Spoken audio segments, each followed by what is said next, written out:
예, 안녕하십니까. 김상진입니다. 세상을 절대 못 바꾸는 15분. 17번째 시즌의 5번째 강의. 사회공포증 또는 대인기피증 또는 사회불안장애라고 부릅니다. 의 증상 및 원인, 치료에 대한 것입니다. 지난번 강의가 17번째 시즌의 4번째 강의였는데 강의를 17번째 시즌의 5번째 강의라고 제가 말씀을 드렸습니다. 뭐 그렇게 틀리는 게 또 묘미죠. 제가 간혹 우리 정신과 질환을 소개하는 이유는 증상 자체가 병이라는 걸 모르고 너무 늦게 치료를 하려는 분들이 많습니다. 병의 소개만 하더라도 그분들에게는 많은 도움이 될 것이라는 생각이 들어서 이렇게 강의 중간중간에 우리 정신과 질환에 대한 소개를 하도록 하겠습니다. 그리고 제가 정신과 의사잖아요. 그러니까는 뭐 제가 임상에서 본 사례들을 말씀드리면 자신이 해당이 된다면 빨리 치료를 할 수 있는 기회가 되는 거고, 그렇다면 저는 또 그분들이 증세가 좋아져서 사회에서 원활하게 활동하고 왕성하게 활동할 수 있게 된다면 큰 보람을 느끼게 됩니다. 한 대학생이 있었습니다. 그분은 타인과 대화를 나누거나 식사를 할 때면 불안하고 초조하고 심장이 두근거리고 얼굴이 빨개지는 증상이 있었습니다. 이런 증상은 친한 친구랑 있는 자리에서도 가끔 나타나곤 했고 심지어 가족들이랑 있는데도 나타나곤 했어요. 그러니까 남들 앞에서 발표하는 것은 꿈도 꾸지 못할 지경이었습니다. 그리고 공중화장실에서 소변을 볼 때면 옆에 서 있는 남자가 의식이 되기 때문에 일부러 대변칸에 들어가서 소변을 보곤 했습니다.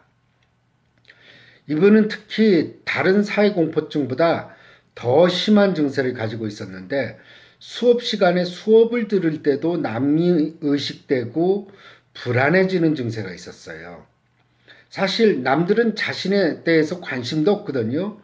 모두 수업에 집중하고 있는데 자신만은 괜히 의식되고 불안하고 초조해서 수업에 집중이 되지 않는 그런 증세까지 있었습니다. 그러다 보니까는 뭐 대중교통수단을 이용하는 것도 힘들죠. 앉아서 가면 좀 난데 서 있으면은 괜히 다 나만 쳐다보는 것 같고 그런 증세가 있었는데 앉아서 간다고 하더라도 불안하고 초조하고 이런 증세까지 있었습니다. 그리고 남들이 모여 있는 그리고 자신도 잘 알지 못하는 사람들과 같이 있는 자리는 뭐 더더욱 힘들죠. 그런데 대학에서는 발표하는 게 많잖아요. 세미나 같은 거. 세미나가 있게 되면은 자신이 발표할 차례가 되면 어떻게 해서든지 그 자리를 모면하고 피하고 그러곤 했습니다. 남들이 그걸 주시하는 것은 도저히 공포스러워서 견딜 수가 없었거든요. 그리고 그런 것뿐 아니라 예기불안이라 그래서 내가 발표를 하다가 창피를 당하면 어떻게 하나, 남들 앞에서 얼굴이 떨리면 어떻게 하나, 또는 가슴이 떨리거나 또 내가 긴장하는 모습을 들키면 어떻게 하나, 또 발표를 하면서 글씨를 쓰다가 손이 떨리면 어떻게 하나 하는 이런 불안한 생각들 때문에 발표 일주일, 2주일 전서부터 벌써 긴장하고 걱정이 쌓이곤 했습니다. 그리고 친구들과 함께 노래방에 가서도 자신의 차례가 되면 가슴이 두근거려서 노래를 부르지 못해서 항상 노래방 가는 걸 싫어했어요. 하지만 그 또 분위기라는 게 있잖아요. 그래서 할 수 없이 억지로 끌려가면은 이런저런 핑계를 대고 노래를 부르지 않곤 했습니다. 그리고 친구들과의 술자리에서 긴장을 하는 것은 물론이고 잘 모르는 사람들과 술자리란다는 것은 뭐 상상도 할 수 없을 정도죠. 근데 이 사람에게는 팁이 있었어요. 술자리에서 떨지 않는 방법. 무엇일까요? 술자리에 가자마자 연거푸 술을 여러 잔 마십니다. 그러면 술이 진정작용을 일으키거든요. 그러면 그 다음서부터는 조금 느긋해지고 불안감도 감소하게 되고, 그래서 친구들이 야 너는 왜 뭐 남들은 한두 잔씩 시작하는데 너는 어떻게 여러 잔씩 그렇게 술을 먼저 마시냐고 그런 얘기를 듣곤 했습니다. 남의 속도 모르고. 이 증상은 중학교부터 시작되었지만 자신만의 비밀로 간직하고 이 증상을 숨기고 살다가 더 이상은 견딜 수가 없어서 증상이 시작되고 6년에서 7년이 지난 후에야 병원까지 오게 되었습니다. 다행히 그 남학생은 약물 치료를 해서 증상이 좋아졌고 현재도 약물 치료를 하고 있지만 처음에는 하루에 4번을 먹었어요. 약을. 그런데 지금은 하루에 한 번만 먹고 있고 이제 그 약도 거의 끊을 때가 다 되었습니다. 그래서 그 친구도 자신감도 가지게 되었고 그 불안증이 없어져서 굉장히 만족스러워합니다. 이런 증상을 바로 우리가 사회공포증, 요즘 말로는 사회불안장애, 또 일반인들은 대인기피증이라고 부릅니다. 이런 사회공포증 또는 사회불안장애의 유병률은 1년 유병률이 한국은 한 0.3% 정도 해당이 되고요.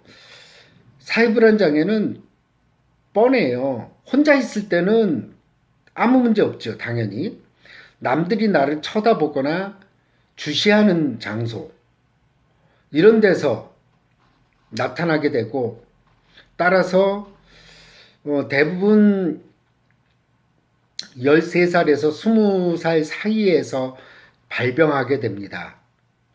그래서 학업이라든지 사회생활이라든지 이런 거를 제대로 못하게 되는 그런 불이익을 받게 되지요.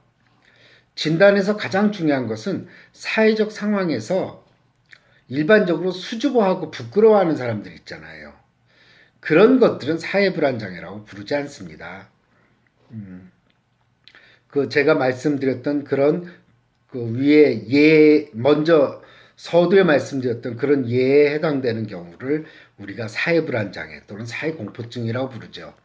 일반적으로 사회불안장애는 남성보다는 여성에게 많습니다. 하지만 치료를 받는 비율은 여성보다는 남성이 더 많죠. 왜 그러냐면 남성들은 바깥에 나가서 발표를 한다든지 남들과 대인관계를 많이 맺어야 하는 그런 것들이 많다 보니까 여자들보다 더 많이 불편을 느껴요. 그래서 더 치료를 받는 확률이 더 높은 겁니다. 그럼 원인은 무엇이냐? 우리가 이제 거꾸로 원인을 찾는 경우가 되게 많아요. 이 경우도 마찬가지입니다. 세로토닌 재흡수 억제제, 즉 항우울제를 써보니까 효과가 있다는 겁니다. 이런 걸로 봐서 세로토닌과의 연관성, 뇌의 신경 전달 물질인 세로토닌과 연관성이 있을 것이라 보이고 그것의 불균형 때문에 왔을 것이라고 보고 있습니다. 그리고 유전력도 있는데 1차 친족, 아주 가까운 친족들의 경우에 이 사회공포증이 있을 경우 일반인보다 발병 위험이 2배에서 6배까지 높은 것으로 알려져 있습니다. 치료는 약물 치료, 즉 항우울제와 항불안제를 같이 투여하고요. 또 베타 차단제인 그 인데놀이라는 약이 있습니다. 그걸 같이 쓰기도 합니다. 약물 치료에도 반응을 잘 보이고요. 그 다음에 인지행동 치료라고 그래서 그동안 왜곡된 사고들, 그것들을 조절하는 치료를 병행했을 때 더 효과가 좋습니다. 그리고 요즘 나오는 논문들은 TMS라고 그래서 경두계 자기장 치료기, 즉 이것을 이제 자기장을 쏘이는 건데 이것에서 논문들을 보게 되면은 확실히 그 불안장애 사회공포증이 사회불안장애가 좋아졌다는 연구 논문들이 요즘 나오고 있어서 주목받고 있습니다.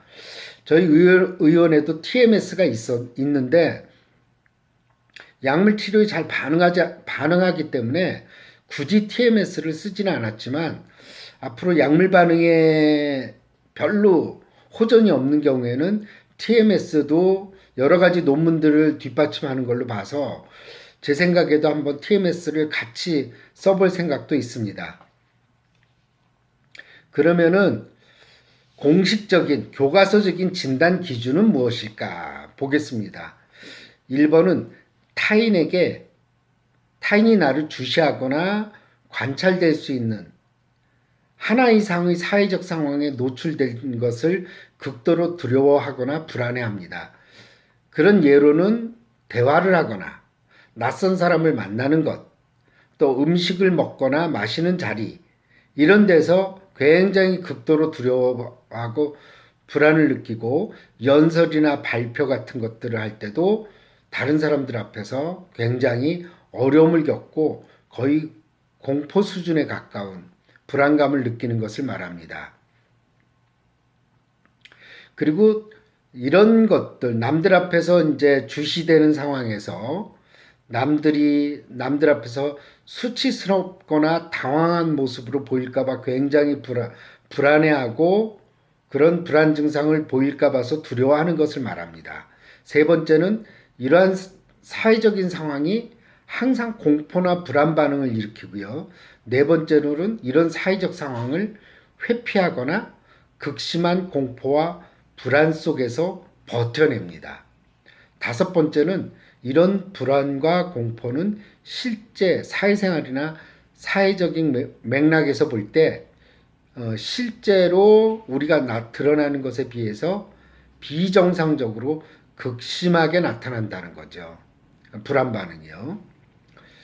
그리고 이런 불안과 공포, 회피 반응이 6개월 이상 지속되어야지 우리가 사회공포증 또는 사회불안장애라고 부릅니다.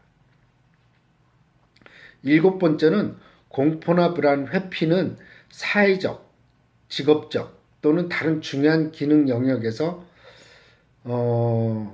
임상적으로 봤을 때, 의사들이 봤을 때 현저한 고통이나 손상, 또 손상을 초래한다.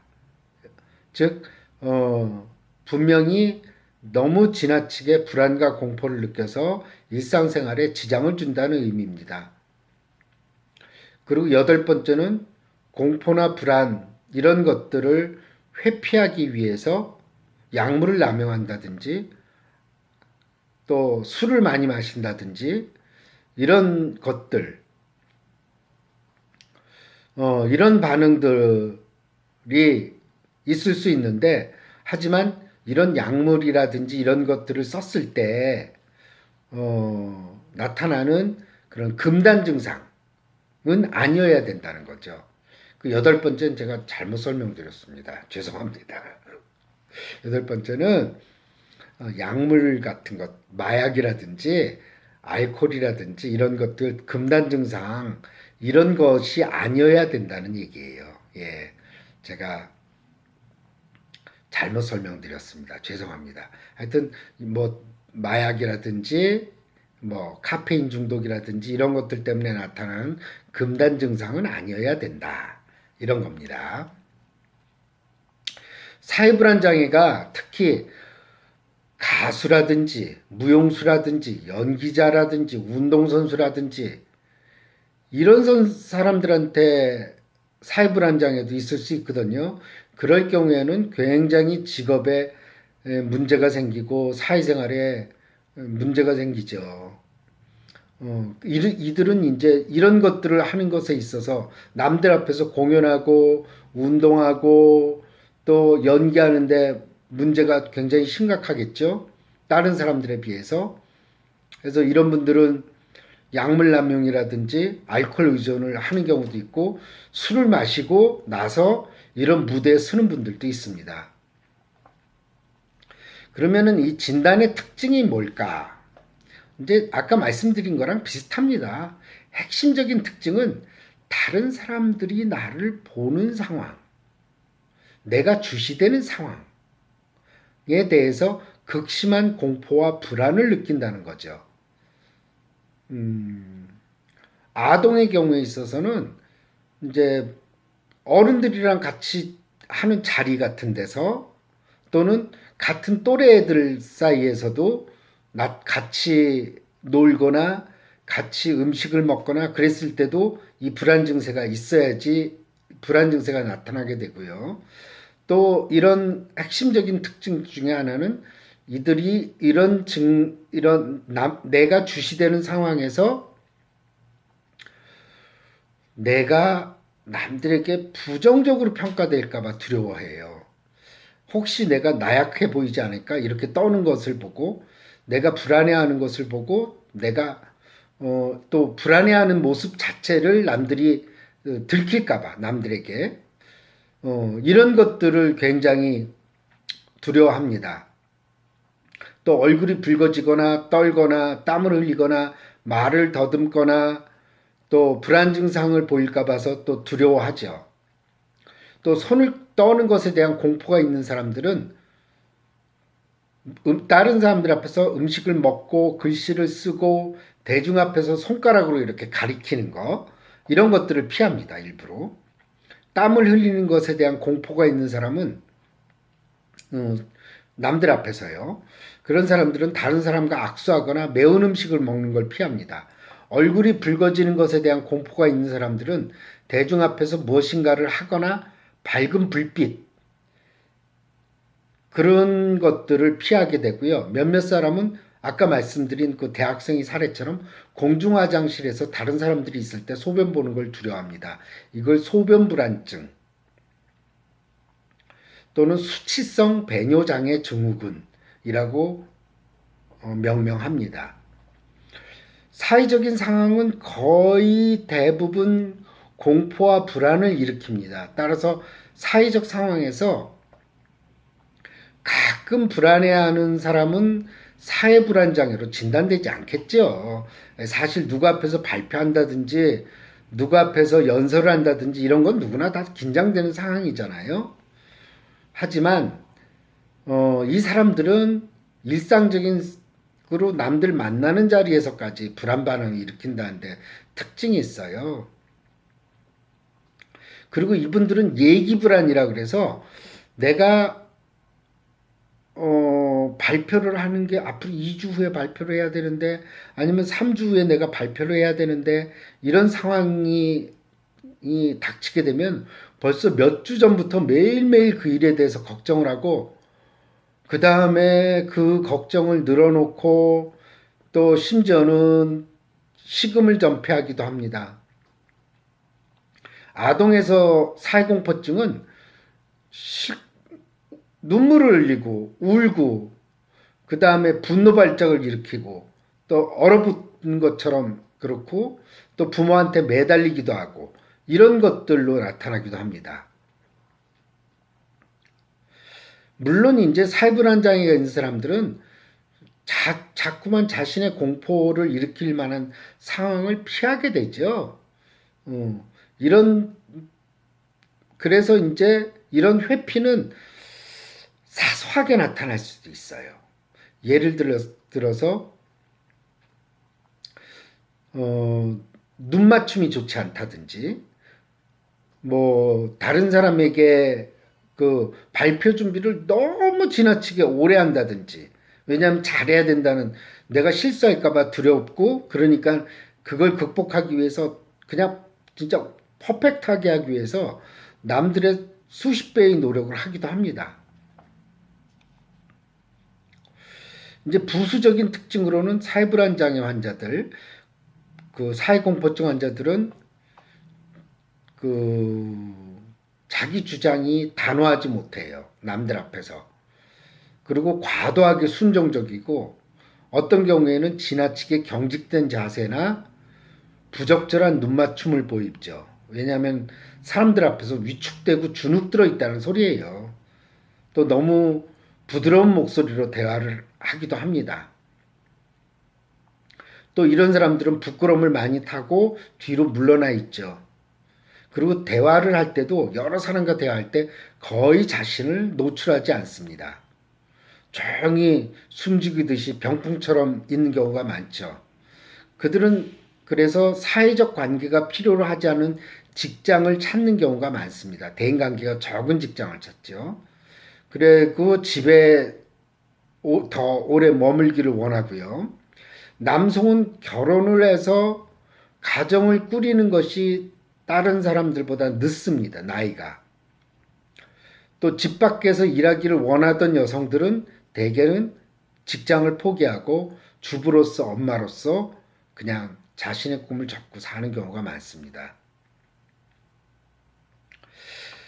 사회불안장애가 그러면은 어떤 문제를 일으키냐 하면은 사회불안장애를 앓는 청소년들은 학교를 자퇴한다든지 자기 자신감이 떨어져 있고 직업에 있어서도 직업의 생산성도 떨어져 있고 또 추적 조사를 해봤더니 경제적으로도 되게 어려운 상황에 놓이는 경우가 많다는 거예요. 그리고 삶의 질도 많이 떨어져 있고 그리고 특히 남성에서는 미혼이거나 이혼율이 높고 아이가 없는 경우도 많다는 연구들이 있습니다. 그러니까 노년기에 접어들면은 또 기관이라든지 자원봉사자 도움을 받을 수도 있잖아요. 그런 도움을 거절합니다. 노인이 되어서도. 문제는 사회불안장애가 이렇게 고통스럽고 힘든데도 불구하고 사회불안장애를 가진 사람의 반 정도만이 치료를 받으려고 합니다. 그런 시도마저도 15년에서 20년이 지난 뒤에 한다는 연구 결과 치료를 너무 늦게 하죠. 대부분 창피해해요, 이것을. 그리고 이 사회공포증 또는 사회불안장애가 있다는 것도 모르고 나만의 비밀이고 나만 이렇다라고 생각하는 경우가 많이 있습니다. 또 직업을 갖지 못하고 집에서만 있는 경우도 많이 있죠. 이 동반되는 장애가 또 있죠. 이런 사회공포증이 있는 사람들은 뭐가 많을까요? 당연히 우울증이 많을 수밖에 없죠. 그리고 이제 미국 같은 경우 우리는 이제 마약이 그렇게 흔하진 않으니까 마약 중독이라든지 알코올 중독에 빠질 염려들이 많습니다.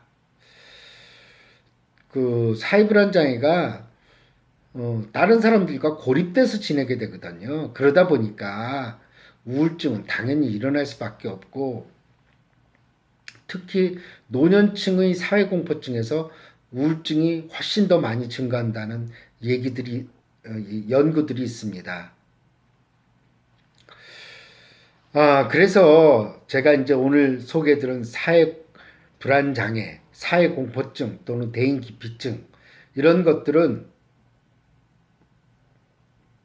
다들 와서 뭐라고 얘기하냐면 나만 그런 줄 알았다고 얘기를 해요. 그리고 부모한테도 심지어 숨기는 경우가 많습니다. 청소년들이. 그리고 내가 심약해서 또는 의지박약이라서 정말 맨날 우리나라는 그놈의 의지력, 정신력 정말 그걸로 극복을 해보고자 해서 그동안 버텼다는 얘기들을 많이 합니다.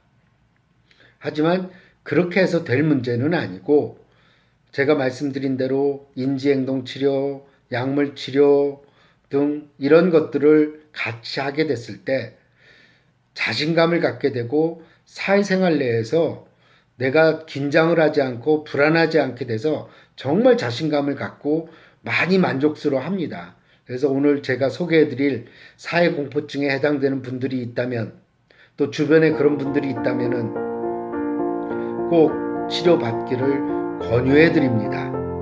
오늘 강의를 마치겠습니다. 오늘의 정신과 토막 상식이었습니다. 감사합니다.